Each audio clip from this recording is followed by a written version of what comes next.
गरुड़ पुराण 7वां अध्याय। जब आत्मा ने नरक में अपने कर्मों का फल भोग लिया तो उसकी यात्रा वहां समाप्त नहीं होती। गरुड़ पुराण कहता है, मृत्यु के बाद भी आत्मा की अग्नि परीक्षा जारी रहती है। नरक के भयावह अनुभवों के बाद आत्मा को एक रहस्यमय क्षेत्र से गुजरना पड़ता है, जहां उसे अपने समस्त जीवन का दर्पण दिखाया जाता है।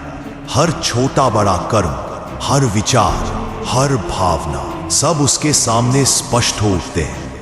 यह अनुभव आत्मा के भीतर गहरी पश्चाताप की ज्वाला जलाता है।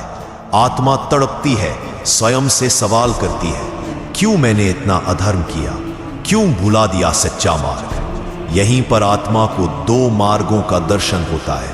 पहला मार्ग उसे संसार में फिर से फंसाने का, भोगों में उलझ जाने का, और दूसरा मार्ग उसे मुक्ति की ओर ले जाने का। लेकिन यह चुनाव आसान नहीं होता।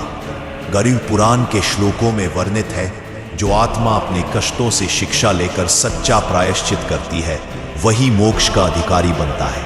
बाकी आत्माएं फिर से जन्म और मृत्यु के चक्र में फंस जाती है।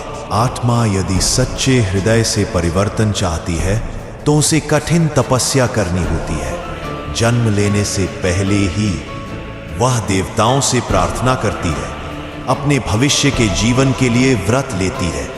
इस बार मैं तुझे न भूलूंगा प्रभु, इस बार मैं तेरा ही पथ चुनूंगा।